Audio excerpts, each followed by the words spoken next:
446 میں آ کر شیعوں کی حکومت کو ختم کیا تغرل بیگ سلجوکی نے۔ سلجوک مسلمان ہوئے تھے محمود غزنوی کے دور میں، سلجوک ان کے بڑے کا نام تھا۔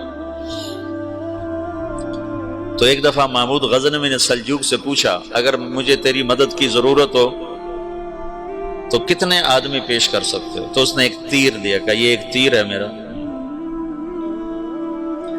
کسی کو یہ تیر بھیج کر میرے علاقے میں بھیج دو تو چند گھنٹوں میں 1,00,000 تلواریں تیرا پہرا دینے کے لیے تیار ہوں، میرے پاس اتنی طاقت ہے۔ تو یہ سلجوک کی نسل میں تھا تغرل بیگ۔ اللہ تعالیٰ نے جب عرب زوال کا شکار ہو گئے اور ضعف کا شکار ہو گئے، جیسے بڑھاپے کا کوئی علاج نہیں، جب قوموں پہ زوال آتا ہے تو اس کا بھی کوئی علاج نہیں، پھر اور قوم کو جگہ ملتی ہے۔ جیسے بڑھاپا ایک فرد پہ آتا ہے، ایسے بڑھاپا قوم پہ آتا ہے۔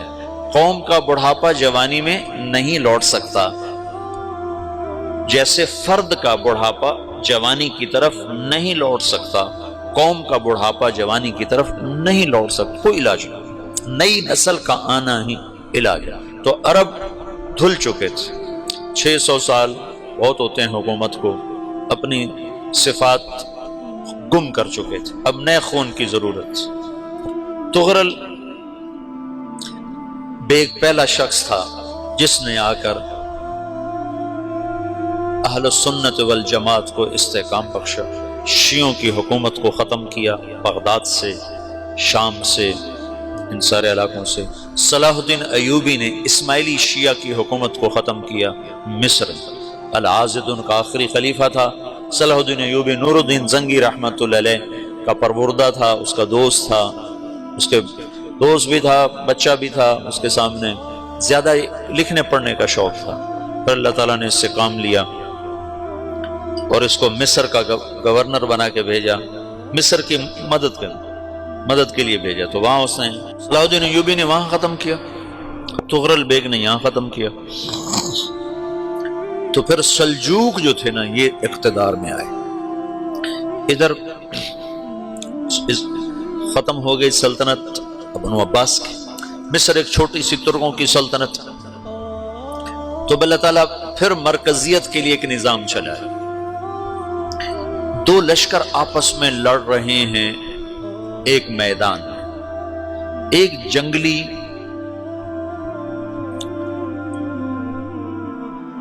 بدوؤں کا قافلہ، جنگل کے لوگ اپنے قبیلے کو لے کر، ایک جنگلی قبیلہ اپنے سردار کے ساتھ نقل مکانی کر رہا ہے ایک جگہ سے دوسری جگہ۔ اللہ کا نظام کہ یہ لوگ چلتے چلتے چلتے اس وادی میں پہنچ گئے جہاں جنگ ہو رہی ہے، دو لشکر آپس میں لڑ رہے ہیں۔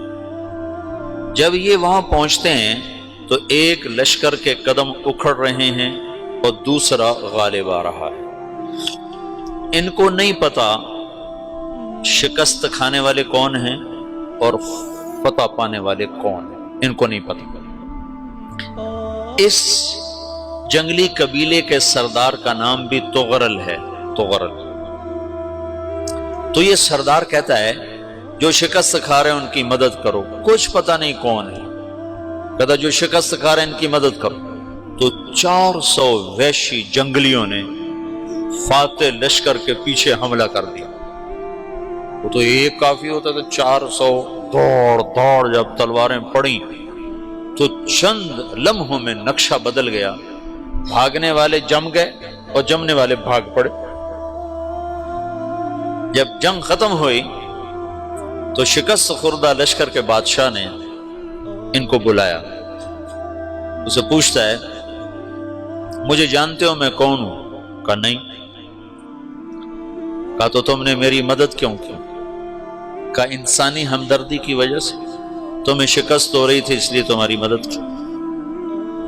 پھر اس نے اپنا تعارف کرایا، میں ہوں سلیمان سلجوکی، ترکی کا بادشاہ۔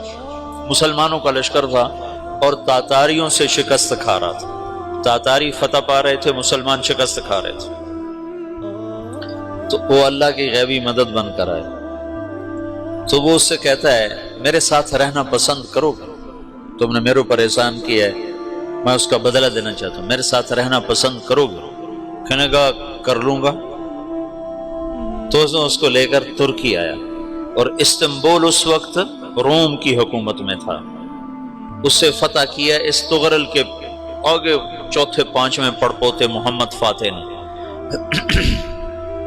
تو یہ استنبول ہے، یہ ترکی ہے، بیچ میں ایک چھوٹا سمندر ہے، یہاں ایک جاگیر ہے۔